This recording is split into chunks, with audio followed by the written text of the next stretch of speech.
सर्वांना या ठिकाणी संबोधित करावं।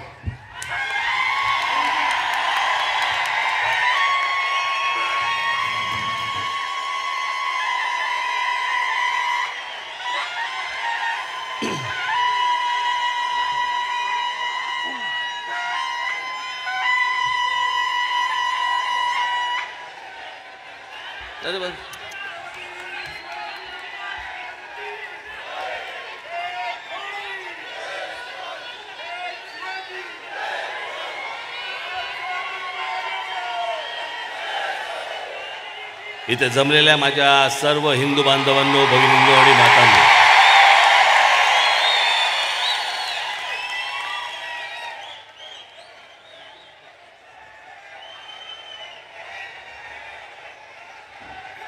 दोन वर्ष कुठेही भाषण केलं नाही मी।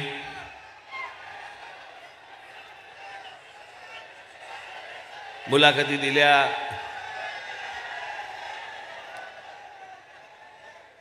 कुठे 5 मिनिटं बोललो, कुठे 10 मिनिटं बोललो, पण भाषण नाही केलं।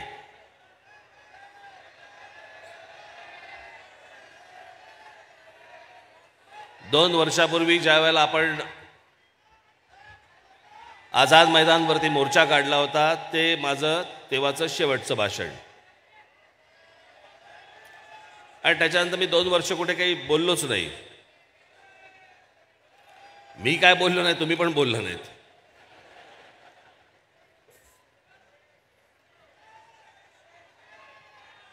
त्याच्यामुळे मी आज वर्धापन दिनाच्या ठिकाणी भाषण करायचं जरा विचार करतो, साला प्रॅक्टिस बिक्टिस सुटली नाही ना।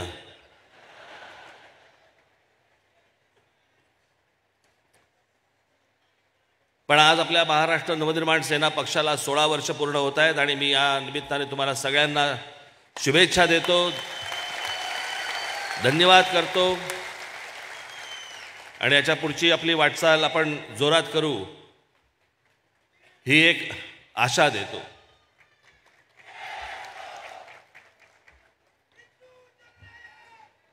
बऱ्याच लॉकडाऊन बिगडाऊन सगळे झाले, त्या लॉकडाऊनच्या काळातले तुमच्या घोषणा आता बंद करा। आता सगळं माझं भाषण संपलं की एकत्र ओरडा, तोपर्यंत आता बंद करा।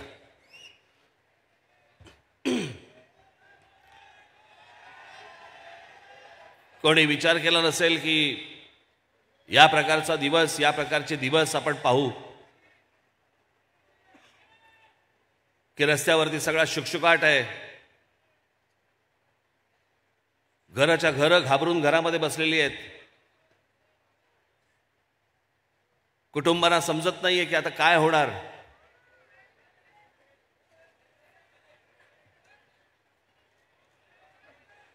सहज स्पर्श करायला पण भीती वाटायला लागली।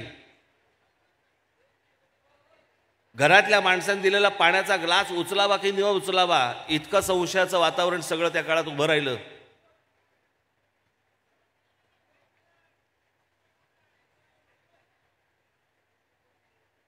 कधी अशा प्रकारची गोष्ट आपण पाहिली नव्हती, कधी ऐकली नव्हती। मला अजूनही आठवतं, मला लॉकडाऊन ज्या वेळेला लागला, मला असं वाटतं 23 तारीख असेल मार्चची, 2 दिवसानंतर माझी घरातली माझी कुत्री कन्या, मी कन्याला घेऊन घराच्या बाहेर वरांड्यामध्ये आलो, बाहेर बसलो होतो, समोर शिवाजी पार्क मैदान होतं।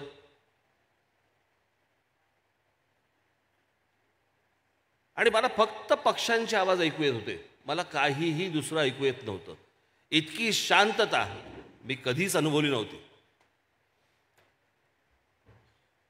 तशा प्रकारची शांतता ज्यावेळेला आपण दौऱ्यावरती वगैरे जातो, बाहेरगावी वगैरे जातो आणि आसपास कुठेही आपल्याला मनुष्यवस्ती दिसत नाही, सगळी आजूबाजूला शेतं दिसतात, त्यावेळेला आपण ज्यावेळेला गाडी बंद करतो, ती जी शांतता असते ना, ती सगळी शांतता सगळ्या ठिकाणी पसरलेली होती। फक्त पक्ष्यांचे आवाज होते। मला कधी कधी वाटतं पत्र लिहून नरेंद्र मोदींना कळवावं की महिन्यातनं 1-2 दिवस लॉकडाऊन ठेवा। हा सगळा परत गजबजाट सगळा सुरू झाल्यानंतर असं वाटतं की ती शांतता केवढी चांगली होती। भीतीदायक होती पण चांगली होती. मी त्या काळामध्ये एकदा कुठेतरी इंटरव्ह्यूमध्ये बोललो होतो की सकाळी येणाऱ्या कोकिळा त्या वातावरणाने त्या पण अशा झाल्या होत्या की मलाच ऐकू यायला लागलं.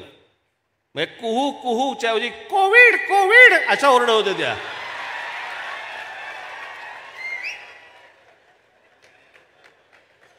त्या पण कोविड ओरडायला लागल्या होती की काय.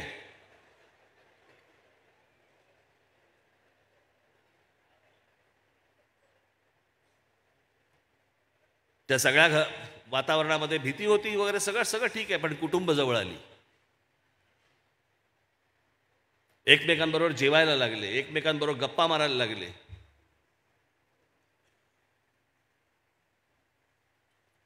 आणि ह्या सगळ्या असल्या वातावरणामधनं आपण सगळे पुढे जात होतो. ठीक आहे,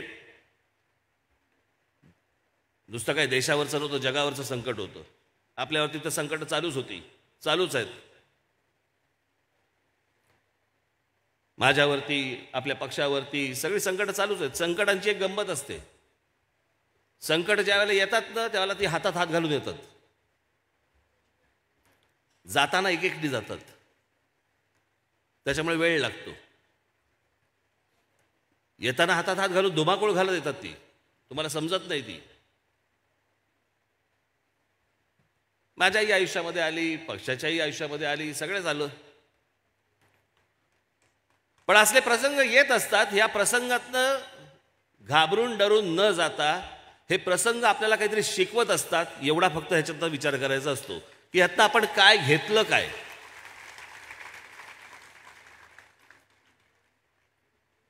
या सगळ्या गोष्टी घेऊन आपण पुढे कुठे जाणार आहोत.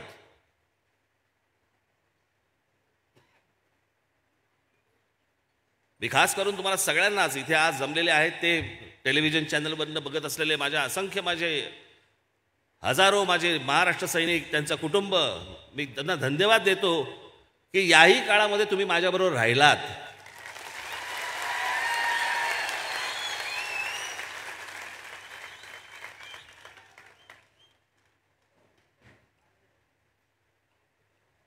ठीक आहे, चढ उतार येतातच.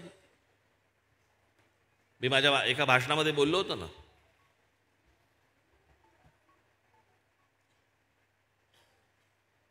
की जगातल्या प्रत्येक मोठ्या व्यक्तीला, प्रत्येकाला, छोट्या मोठ्या सगळ्यांना, प्रत्येकाला एक वाईट दिवस आले, प्रत्येकाला बॅड पॅच आला.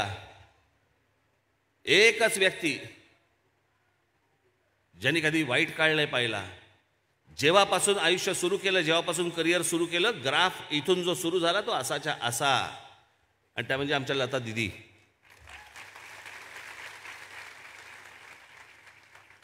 पण त्याच्यासाठी म्हणून त्यांनी जे काही कष्ट उपसलेत, कष्ट घेतलेत, ते काही सहज असं नाही झालं. काही गोष्टी असतात ज्या दैवी असतात, पण ते काही सहज होत गेलं अशातला काही भाग नाही आहे.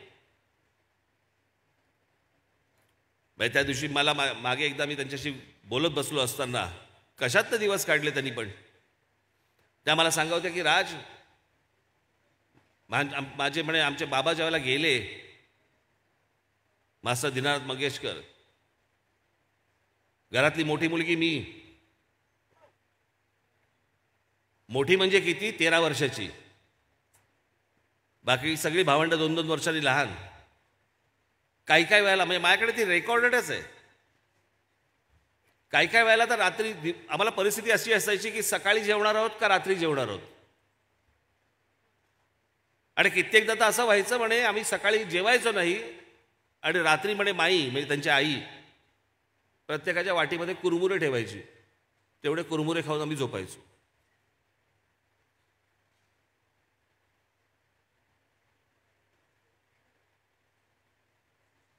दिदींना वाईट काळ आला नसेल, बॅड पॅच आला नसेल, परंतु ज्या प्रकारचे कष्ट त्यांनी उपसलेत, हे आमचे शिवशाहीर बाबासाहेब पुरंदरे,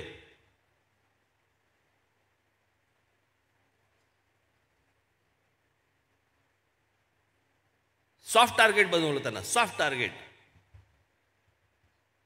इतिहास नाही बघायचा आम्हाला, इतिहास कोणाला बघायचाच नाहीये, आम्हाला जात बघायची आहे. लिहिलंय कोणी, आणि हे जे महाराष्ट्रातले राजकीय पक्ष आहे तुम्हाला जातीमध्ये गुंतवून ठेवतायत, इतिहासामध्ये नाहीत.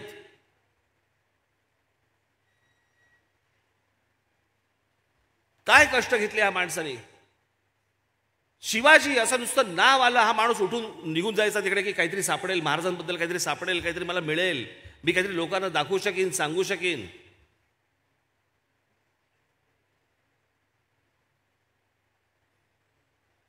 ते एक परवा आमचे राज्यपाल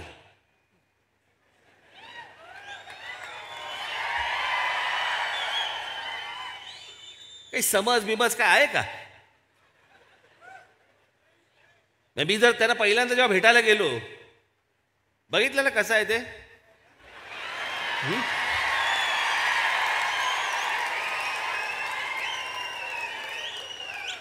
मी पहिल्यांदा जेव्हा त्यांना भेटायला गेलो, मला असं वाटलं शेकहँड केल्यावरती माझा हात बघायला लागतील. आपका मंगल तो यहाँ पे है और बुध का एक यहाँ पे है.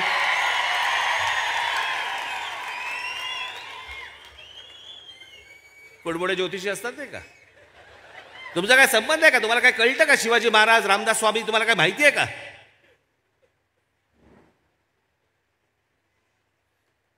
आपला काही संबंध नसताना, आपला काही त्याच्यावरती अभ्यास नसताना नुसतं बोलून जायचं.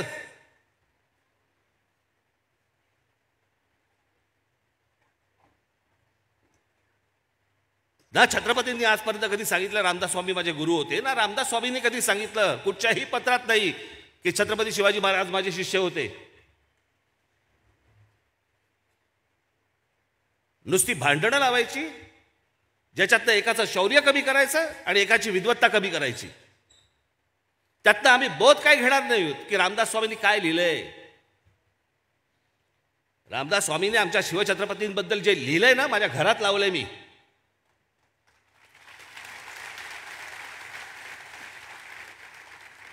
जे त्यांनी शिवछत्रपतींबद्दल जे लिहिलंय ना, आजपर्यंत या क्षणापर्यंत शिवछत्रपतींबद्दल इतकं चांगलं लिहिलेलं मी वाचलेलं नाही.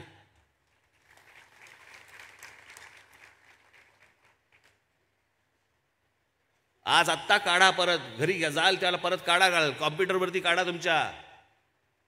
वाचा ते निश्चयाचा महामेरू, बहुत जनासी आधारू, अखंड स्थितीचा निर्धारू. कोण. श्रीमंत योगी. श्रीमंत योगी.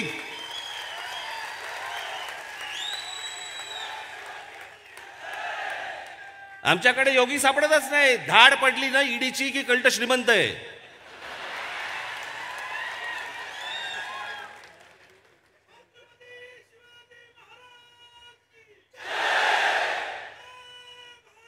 आमच्या लोकांना, आमच्याच महापुरुषांना फक्त बदनाम करायचं आणि फक्त तुमची माथी फिरवून मतं मिळवायची, एवढाच फक्त उद्योग सुरू यांचा. काय बोलला.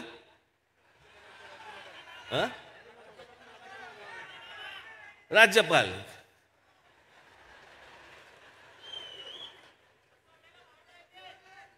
परवा दिवशी त्या भाषणामध्ये कोणीतरी मला दाखवलं,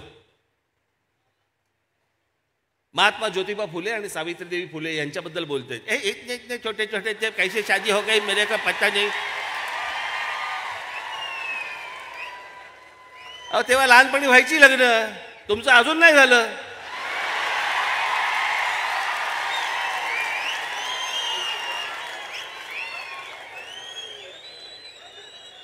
चला नको तिथे बोटा घालायची आहे ना, काही सवय मला काही कळत नाही मला.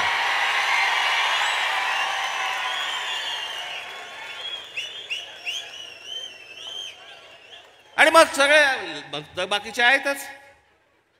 आपको क्या लगता है, आपको क्या लगता है. लागली सगळी झुंजायला, सगळी कोंबड्या लागल्या झुंजायला. आम्ही येडे पागल परत सगळे. मग आता 2 दिवसापूर्वी कळलं निवडणुका होत नाहीत. मग सगळे शांत. साला आता काय होतच नाहीये, मग आता कुठं पेटवायची. आता काय उरलंच नाही आमच्याकडे पेटवायला. निवडणुका लांबणीवरती पडणार. मी ह्या सगळ्या लोकांना सांगत होतो. कधीपासून सांगत होतो मी. नोव्हेंबरपासून सांगत होतो. मी म्हटलं मला वाटत नाही निवडणुका मार्चमध्ये होतील. डिसेंबर आला, जानेवारी आलं, मी यांना सतत सांगतोय. म्हटलं मला वाटत नाही. मी काही पत्रकारांशी पण बोललो होतो. म्हटलं मी म्हटलं निवडणूक आली ना की निवडणूक चढायला लागते. आता बरोबर कळलं तुम्हाला मी निवडणुकीचा अर्थ. बरोबर समजला आता. साला चढायला लागते म्हणजे काय. अशी ती स्पर्श होते, स्पर्श करते ती. वातावरणामध्ये निवडणूक यायला लागते, वातावरणात यायला लागते. मला वातावरणात निवडणूकच दिसेना.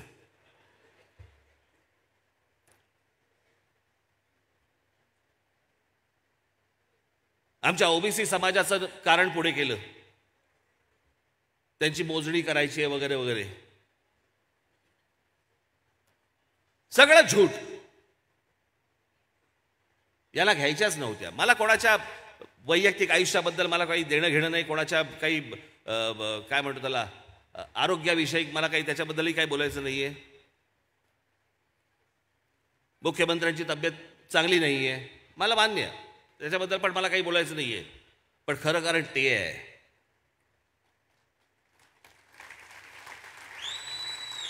तीन महिने आम्ही निवडणुका पुढे ढकलतोय. तीन महिने म्हणजे कधी? जून, मे एंड जून. बदा बदा पाऊस सुरू होईल. घेणारात निवडणुका. मुळात लोकांना हव्यात कुठे निवडणुका. एकदा जरा जनतेचा, लोकांचा, समाजाचा जरा एकदा कानोसा घ्या. तुमच्या निवडणुका आहेत काय नाहीत काय त्यांना काहीही फरक पडत नाहीये. उत्साह फक्त निवडणुकीला उभा राहण्यामध्येच आहे. चला आपली राहते का कापतीये याच्यातच फक्त दिवस रात्र चालू आहेत, ह्या कुशीवरून त्या कुशीवर.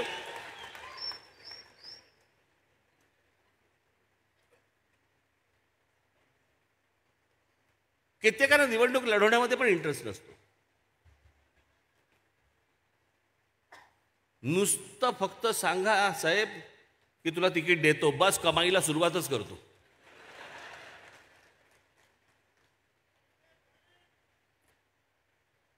आत्तापासून ही बोरं सगळी वेचून ठेवली आहेत मी.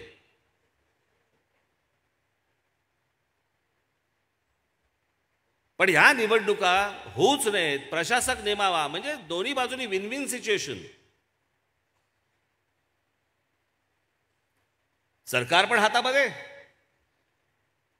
महानगरपालिकांवरचा प्रशासक पण आमच्या हातामध्ये. सगळं आम्हीच बघणार. आणि जरी या निवडणुका आता काय मार्च एप्रिलला जरी लागल्या असत्या, 2 वर्ष सगळी कुटुंब घरामध्ये कोंडून बसलेली होती. कोणाला निवडणुकीमध्ये काही पडलेलं नाहीये. सगळेजण हे आत्ता दहावीचा आत्ता काय परीक्षा संपतील 14 एप्रिलला परीक्षा संपल्या की सगळेजण बाहेर जातील. मतं मागायला जाणार आहात कोणाकडे?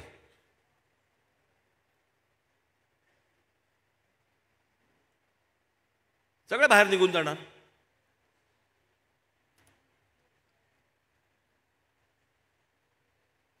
आणि त्याच्यामुळे तुम्हाला सांगितलं की आता 3 महिने पुढे जातील, 3 महिन्यानंतर निवडणुका घेऊ. 3 महिन्यानंतर होणार नाहीत, या होतील साधारणपणे दिवाळीनंतरच होतील.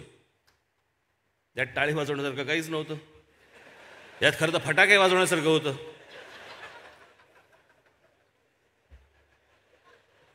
नाही, मी दिवाळीनंतर होतील म्हणून मी म्हटलं. काही कशाचा काही नाही. इकडे काय चाललंय, तिकडे काय चाललंय, काय नाही. सध्या सर्व सुरू आहे. काय वाटतं काय तुम्हाला? युक्रेनचं काय होईल असं वाटतं आणि एकूण रशियाचं बरोबरचं. अरे गधड्या, तुझ्या घरचं बघ पहिलं. तुझ्या आईला युक्रेन राहू दे बाजूला. इथे लॉकडाऊनने नोकऱ्या गेल्या लोकांच्या. शेतकऱ्यांची आमच्या आत्महत्या थांबलेल्या नाही आहेत. मुलं अजून घरामधनं झूमने अजूनपर्यंत अभ्यास करतायत.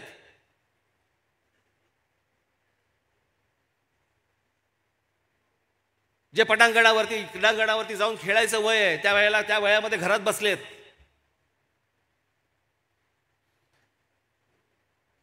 कित्येकांना, मला तर कित्येकांना असं वाटतं की या 2 वर्षामध्ये काही जणांना काही आजार पण चढले असतील, विचारांचे आजार.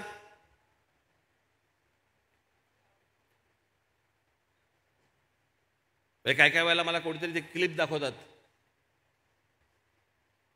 म्हणजे काय म्हणतात त्याला, रील नवरा बायको काहीतरी चाललेलं असतं. मग बायको काहीतरी म्हणते, मग नवरा काहीतरी म्हणतो वगैरे. हे वेड लागलंय, कळलं का? ती 2 वर्षाची आहेत ना घरात बसून, त्याच्यामध्ये समजेना काय चाललंय ते आपल्या आयुष्यामध्ये. कोणी आपल्याला भेटत नाही, काही करत नाही, आपलंच काहीतरी करू. लोकांना वाटतं तो विनोद आहे. तो विनोद नाही आहे, तपासून घेतलं पाहिजे. सगळेच तसे असतील अशाला भाग नाहीये.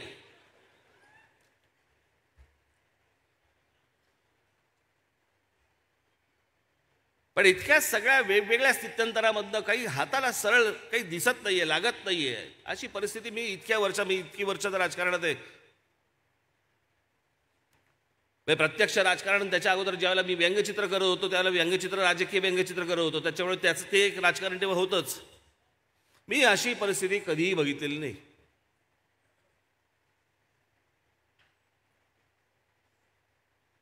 ही 2 वर्ष तर कधी विसरताच येणार नाहीत. आणि मला तर नाहीच नाही. कित्येक जण बोलत असतात, उघडपणे फारसे बोलत नाहीत, पण बोलतात. मग इकडून तिकडून मला पण ऐकू येतं. साहेबांचं जरा वजन वाढलेलं दिसतंय ना,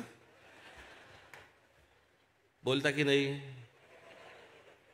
हळूहळू बोलता की नाही, कोणाला सांगू नको पण तुला म्हणून सांगतो.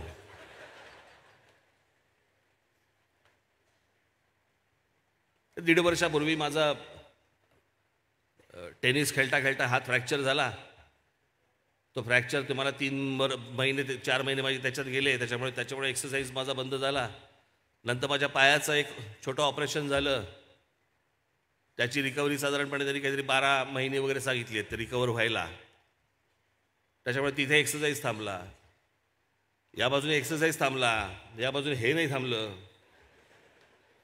तेही कमी केलंय. त्याच्यामध्ये खूप लोक येतात. हल्ली काय घराघरात डॉक्टर झालेत, प्रत्येक घरामध्ये डॉक्टर झालाय. हे बघ तसं करू नको, मी तुला सांगते पालेभाजी खात जा, हे खात जा तुझा. आणि मग औषधं सांगतात, इतकी डेंजरस असतात ती. काय घे, एक कढीपत्ता घे, त्याच्यामध्ये 2 तुझ्या तुळशीची 2 पानं टाक, त्याच्यावरती 1 हळद टाक, आणि मग ना त्याच्यावरती माशाच्या लघवीचे 2 थेंब टाक. आता माशाची लघवी आणायची कुठून बरं? त्या पाण्यामधनं शोधायची कशी?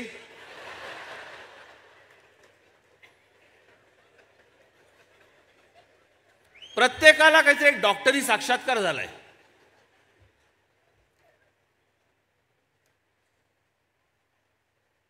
जसं तिकडे वेड लागले तसं राज्यांमध्ये पण वेड लागले. हे जे काय रोज आपण बघतोय, मी आज काय फार तुमच्यासमोर जास्ती कुठचे विषय फार मांडणार नाहीये. आजचं माझं भाषण आहे ते थोडेसे टीजर्स आहेत, छोटे छोटे ट्रेलर्स येतात ते का, तसे ट्रेलर्स आहेत. पिक्चर 2 एप्रिलला गुढीपाडव्याला शिवतीर्थावर.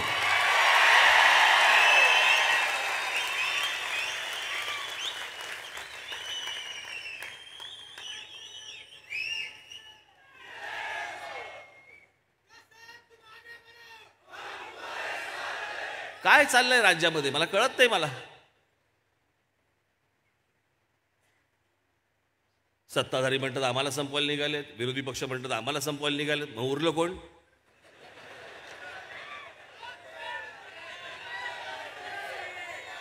उरलो आपण.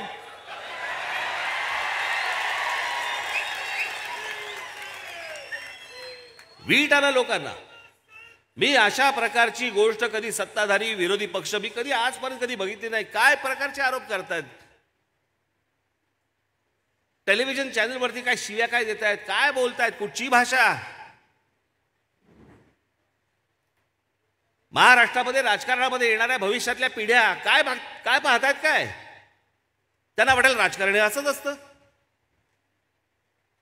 अशीच गोष्ट असते, ह्याच गोष्टी बोलायच्या असतात, अशाच चालतात. अहो हे जर विधानसभेमध्ये बोलत असतील, खाली ग्रामपंचायतीला काय चालू असेल, जिल्हा परिषदेला काय चालू असेल, पुढे भविष्यात काय होईल, कुठचाही मागचा पुढचा विचार न करता आपले बस तोंडाला येईल ते फक्त बरबळायचं. आणि किती बोलतात ते संजय राऊत. कितीही बोलतात आणि सगळ्याची एक ऍक्शन असते. तो असा त्या सगळ्या ह्याच्यामध्ये तो काय हुआ, ये तो बात है से ऐसा करते था, ये करते.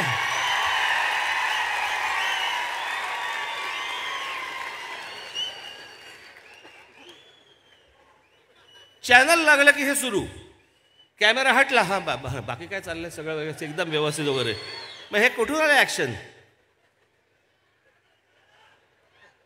मी एकदा असाच काही वर्षांपूर्वी एका सभेला गेलो होतो. मग नॉर्मल बाजूला एक जण बसला होता नेता, आता नाव नाही सांगत. सहज साधा नीट बोलत होतो आम्ही एकमेकांशी. असं झालं, तिकडे जाऊन आलो, मग मी इकडे जाऊन आलो वगैरे वगैरे वगैरे. तेवढ्यात त्याच्या नावाची घोषणा झाली. मला बोला मी भाषण करू झालो. म्हटलं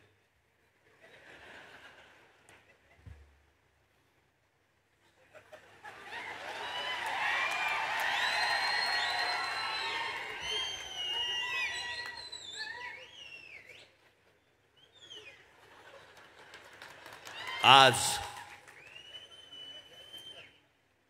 इथे जमलेले सर्व अरे का आत्ता नीट होतास? झालं काय, तुला प्रॉब्लेम काय झाला? तसं आहे ते. मला साहब ने जो किया है, डोळे मोठे बिटे करणार, भुया बिवा उडवणार बिवणार, किती बोलतो.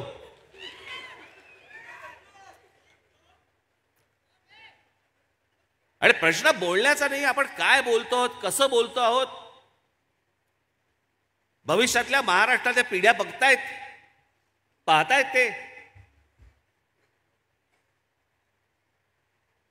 ते उद्या काय शिकतील. आणि या सगळ्या वातावरणामध्ये तुमची अपेक्षा आहे लोकांनी तुम्हाला येऊन मतदान करावं.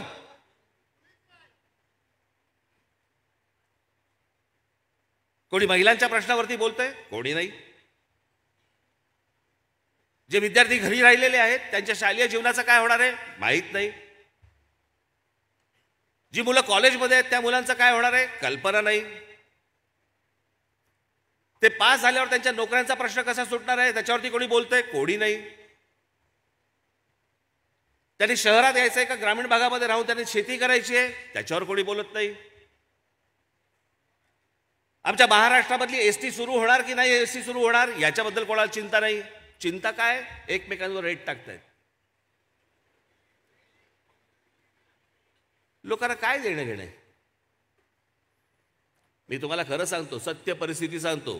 खासदार होऊ देत, आमदार होऊ देत, नगरसेवक होऊ देत, जे लोक मतदान करतात ना, ही तुमची आभार माना त्यांचे, की त्यातले 1% लोक देखील तुमच्याकडे येत नाहीत काही कामासाठी. उगाच आपले कार्यालय उघडून बसतात.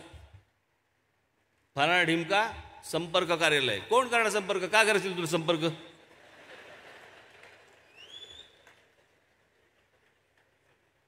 काय अशी गोष्ट आहे तुझ्याकडे की तुला संपर्क केल्यावरती माझं काम संपेल किंवा जाईल? काही नाही. संपर्क कार्यालय एकटा बसलेला असतो वाट बघत. कार्यालय न उघडता देखील लोकांनी तुम्हाला संपर्क केला पाहिजे की माझं काम हे आहे, जरा करून देता का? तुमच्या सगळ्यांच्या ताकदीने, तुमच्या सगळ्यांच्या आशीर्वादाने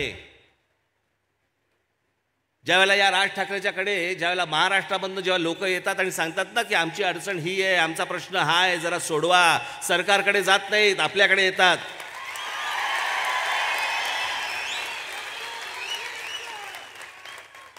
आणि याचं कारण त्यांना विश्वास असतो की इथे प्रश्न सुटेल.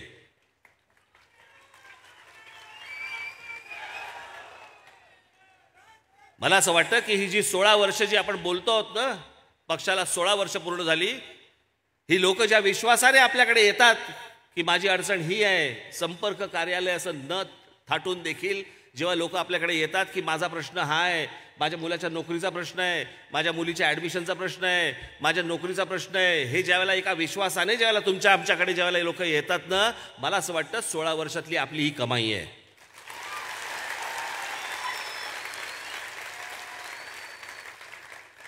गेल्या लॉकडाऊनमध्ये जे तुम्ही काम केलं,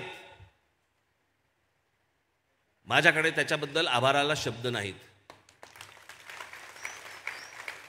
कोणत्याही गोष्टींची पर्वा न करता माझ्या महाराष्ट्रामधल्या सगळ्या महाराष्ट्र सैनिक कुठच्याही करोनाचा भीती न बाळगता तो ज्या ठिकाणी जिथे जिथे काही त्रास होईल, जिकडे जिकडे काही अडचण असेल तिकडे जिकडे पोहोचला. कोणाला खायला नाही, कोणाला प्यायला नाही, कोणाला काही हॉस्पिटलला घेऊन जायचं आहे, कोणाला सलाईनचा काय मिळत नाही आहे, बाकी गोष्टी मिळत नाही आहेत, काही वैद्यकीय त्यांच्यावरती उपचार काही मिळत नाही आहेत, त्यावेळेला जो महाराष्ट्र सैनिक जो महाराष्ट्रामध्ये माझा धावून गेला, इतर राजकीय पक्षांचा कोणीही तिकडे धावून नाही गेलाय, तिकडे फक्त होता माझा महाराष्ट्र सैनिकच होता. लोक विश्वासाने त्याच्याकडे येत होते आणि तो इमाने इतबारे प्रामाणिकपणे काम करत होता. ते तुम्ही लोक सगळेजण आहात. त्यामुळे तुमचे आभार कसे मानायचे मला समजतच नाही, खरंच समजत नाही. तुमच्यामधल्या पोटामधली जी आग आहे ना की माझ्या महाराष्ट्रासाठी काहीतरी करायचे, ही आयुष्यात कधी विझून देऊ नका.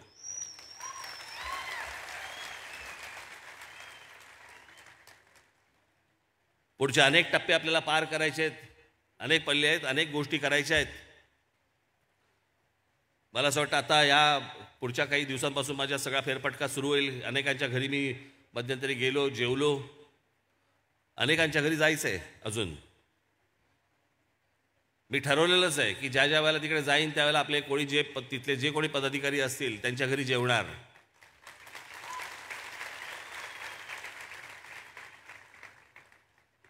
आणि इतर पक्षांसारखे जात बघून नाही जेवणार.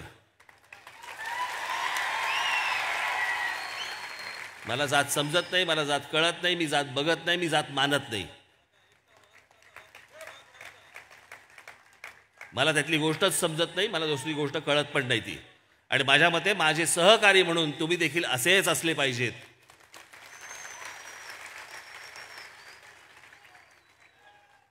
भविष्यातल्या या येणाऱ्या सगळ्या वाटचालीला मी तुम्हाला सर्वांना मनपूर्वक शुभेच्छा देतो.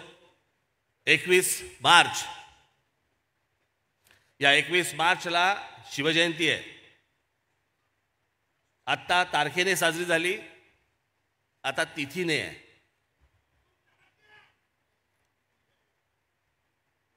आपल्या शिवछत्रपतींची जयंती आहे. आपली ओळखच मुळात त्यांच्यामुळे आहे, नाहीतर आपली ओळख काय आहे?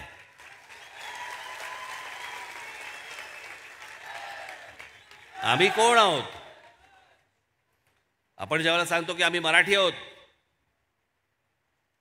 मराठी आहोत म्हणजे कोण आहोत? आम्ही मराठी भाषा बोलणारे आहोत म्हणून आम्ही मराठी आहोत. मग मराठी लोक कुठे राहतात? तो आमचा राजा जो शिवछत्रपती जो होऊन गेला ना, त्याच्या भागात आम्ही राहतो.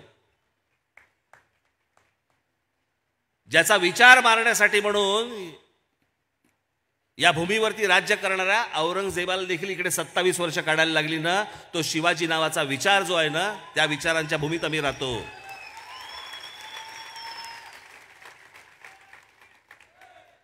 तारखेने करावी का तिथीने करावी? 365 दिवस करा.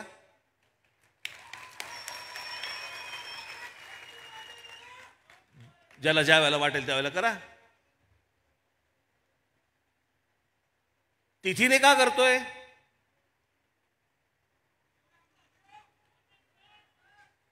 कारण आपले सगळे सण हे आपण तिथीने साजरे करतो, आपण तारखेने साजरे नाही करत. गेल्या वर्षी गणपती कधी आले होते ते या वर्षी त्या तारखेला गणपती नाही आहेत. त्याच्या आदल्या वर्षी पण ते गणपती वेगळ्या तारखेला होते, दिवाळी वेगळ्या तारखेला होती, नवरात्र वेगळ्या तारखेला होती.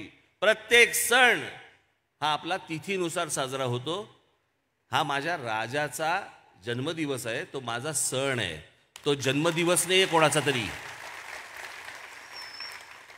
ती कोणाची तरी नुसती जयंती नाही आहे. तो या महाराष्ट्राचा आपला मराठी माणसाचा सण आहे आणि म्हणून तो सण म्हणून आपण तो तिथीने साजरा करायचा आहे.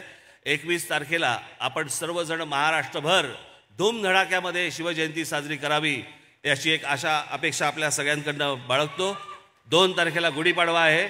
महाराष्ट्रातल्या माझ्या महाराष्ट्र सैनिकांना 2 तारखेला गुढीपाडव्याच्या निमित्तानं शिवतीर्थावरती येण्याचं मी आमंत्रण देतो आणि आपणा सर्वांची मी रजा घेतो. धन्यवाद. जय हिंद, जय महाराष्ट्र.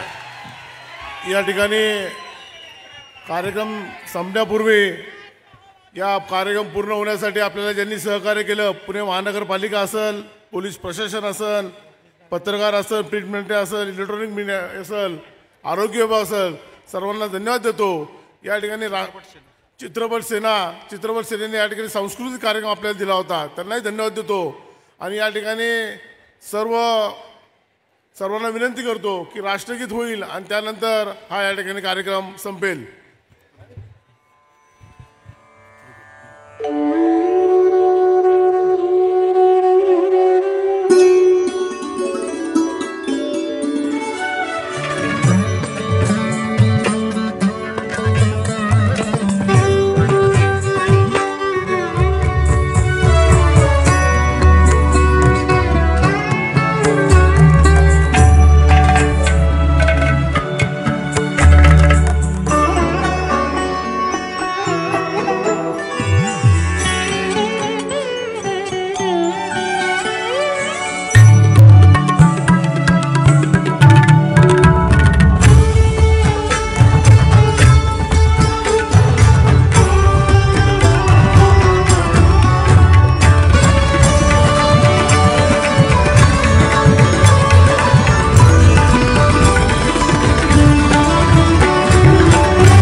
मी आपणा सर्वांना नम्र विनंती करतो, इथे आलेल्या सर्व महिला भगिनी ज्या आहेत यांना सर्वप्रथम आपण सर्वांनी जाण्यासाठी मार्ग करून द्यावा. धन्यवाद.